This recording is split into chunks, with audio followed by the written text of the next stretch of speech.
Hey, Renegade leaders can provide many benefits to their organizations and to their nonprofits and whoever they're working with as they figure out how to bring something new and unique into the world.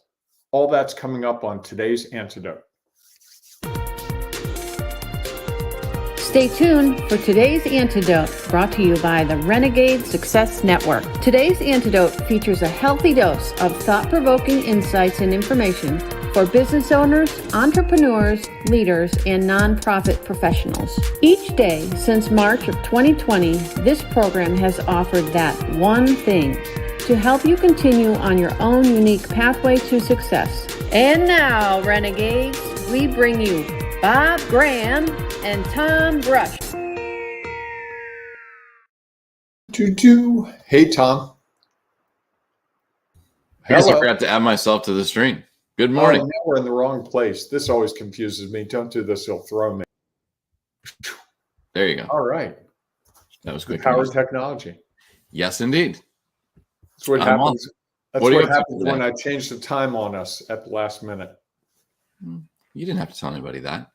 We're pretty close to when we sometimes go through this show, even though not recently. So those people who have woken up at 8 and wondered where we've been for the last 3 weeks. We're here. We're here today. Probably 7 a.m. tomorrow morning. Although you never know. We'll keep you on your toes. Something like that.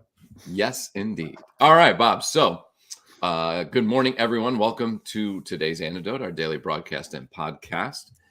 Like we do every week, we have a discussion around a topic. This week's topic is Renegade leaders. And yesterday, Monday, we talked a little bit Memorial Day. We talked about what they are. Yesterday, we talked about why they matter. So if you've missed those two episodes, you might want to go back and check those out. Might add some reference to what we're going to talk about today. We're going to talk about the benefits of being a renegade leader. And before we get to that, though, we're going to dive into our celebrations. Bob, what are you celebrating today? A good cup of coffee, which hopefully is going to be brewing as soon as we finish this. It's not brewing right now? No, I didn't brew it. It's one of those Keurig machines, and I just didn't have enough time to get started. But if you want, I'll walk over there, deal with it right now, and come back while you talk. You can do that, and I'll figure out my celebration. Okay, here I go. It'll be ready when you're done. All right, well, Bob goes to fix his coffee. I will share my celebration for today. And my celebration for today is going to be, I'm not really sure. I got to think about this a little bit. I need to think about this a little more prior to going into this. I guess I'm going to celebrate going back to the gym and how good that felt yesterday. A little sore today, and I have had a couple of weeks full of lacrosse and work that kept me from the gym.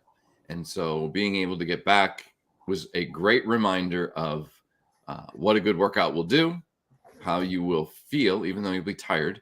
I also know that I'm going to feel better over the long run. So I am going to celebrate the gym and getting back to the gym. I like it. That's a good one. Congratulations. What are we sharing with our renegades today?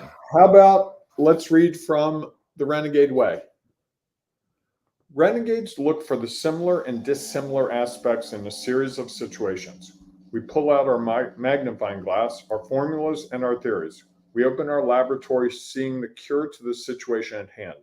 The difference between renegades and the rest of the world is that renegades continue to ask the question until they find an answer that satisfies them. That answer is often the germ of what they ultimately create to serve whoever they're trying to serve. Interesting. Cool. Thank you for sharing.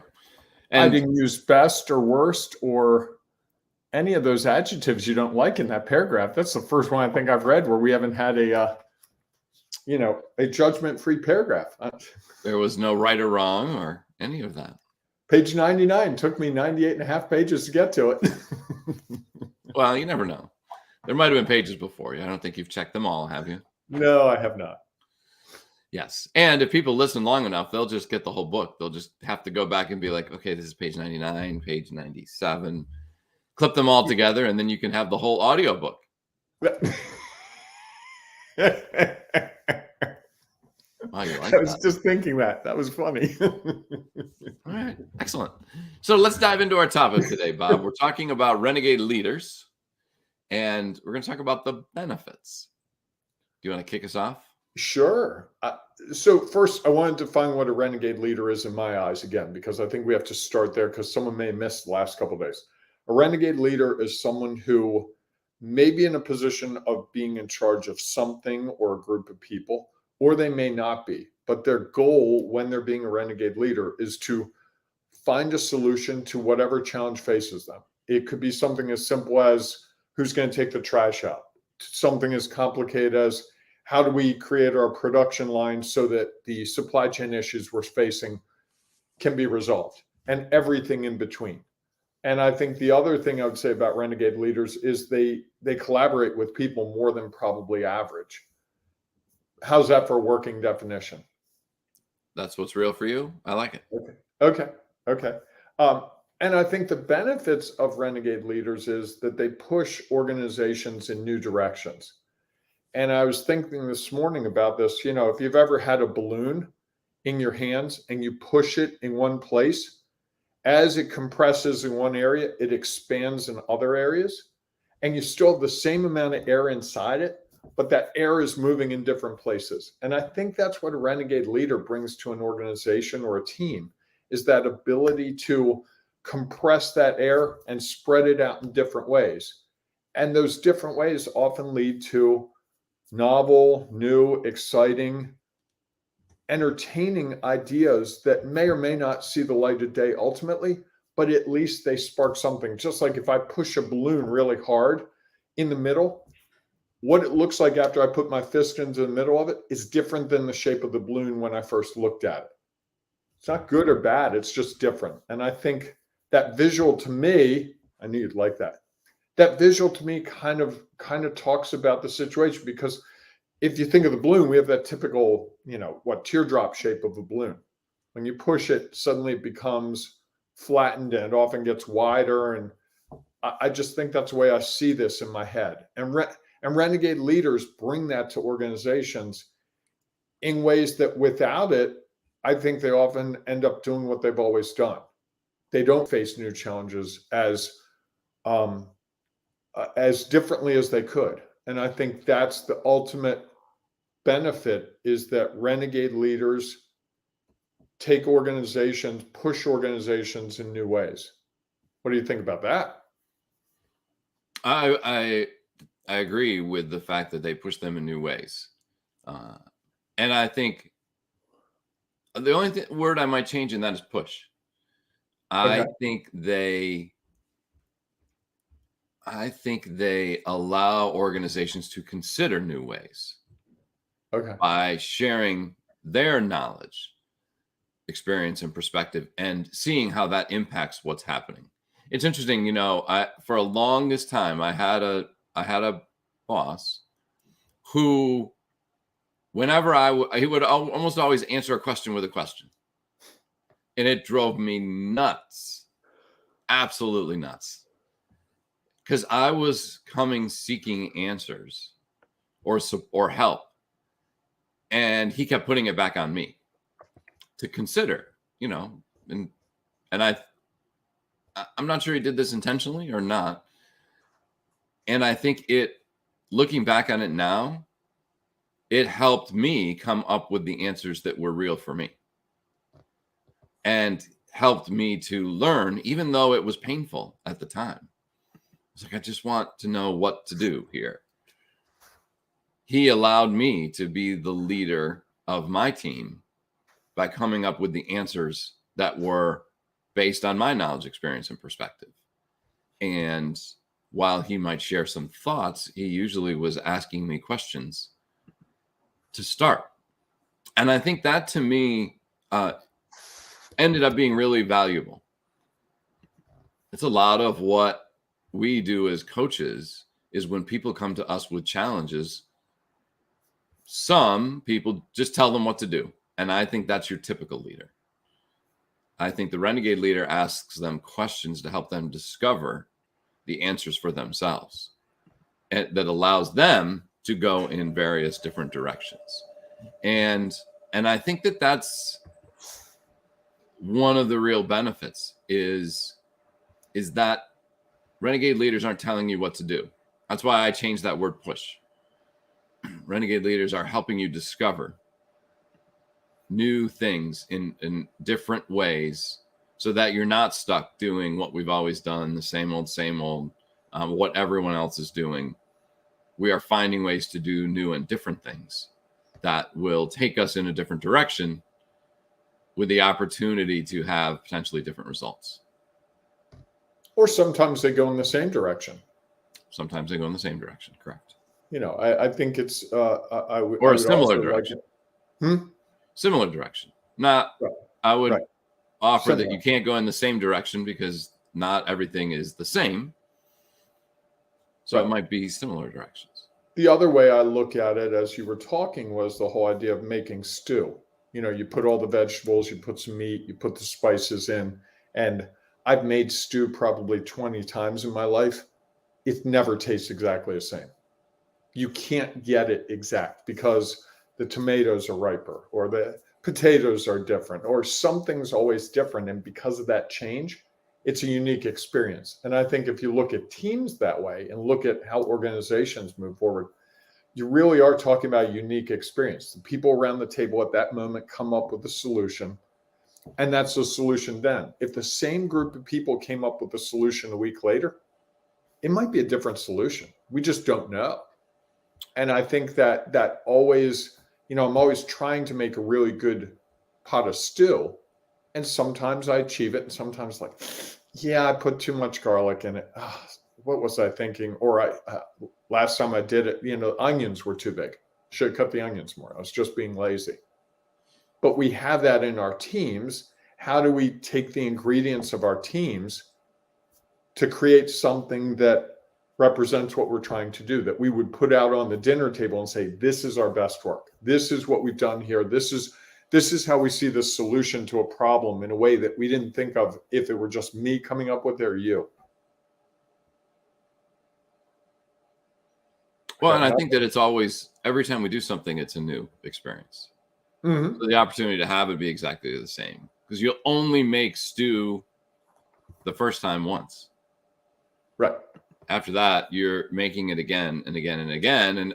And in each of those different versions, you have gained some level of knowledge, experience, and perspective that will impact what you do the next time.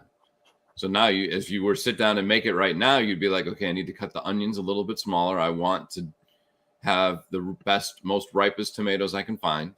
Maybe the chunks of beef are a little bit smaller. All these things that you've gained every time as you search for the perfect stew.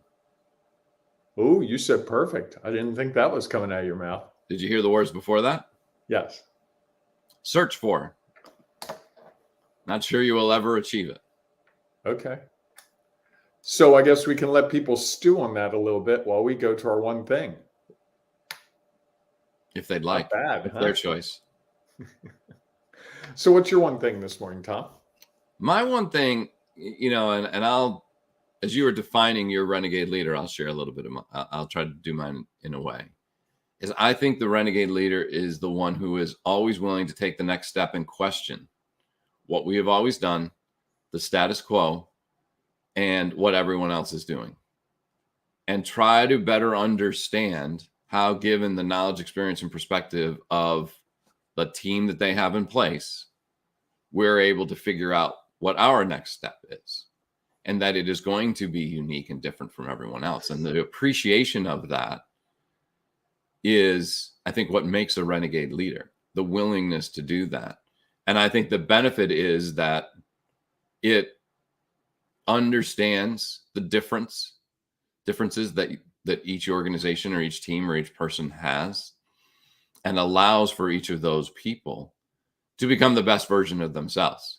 It's a quote. That's a saying that, as some people know, I don't share this as much as I do about officiating. I do like the Buffalo Bills football team. And that's a statement that the coach always says, is that we're always trying to become the best version of ourselves. And what I like about that is that's unique, is that we're not trying to be like somebody else. we are trying to take our next step to become the next version. Actually, I like a little bit differently. The next version of ourselves, which may or may not be someone might judge as best or not. Hard to tell. So I think that's what I think the benefits are, is that it allows organizations to look differently and actually challenges organizations to look differently. I think that will lead into where the challenges lie, which is what we'll talk about tomorrow. And I think that, I would say that that's one of the things, looking back, that I've tried to do as a member of any team. And I think that you can be a renegade leader, as I mentioned on Monday, with or without a title, is to ask questions in an effort for us to just discover. And I believe that there is a lot of value in that.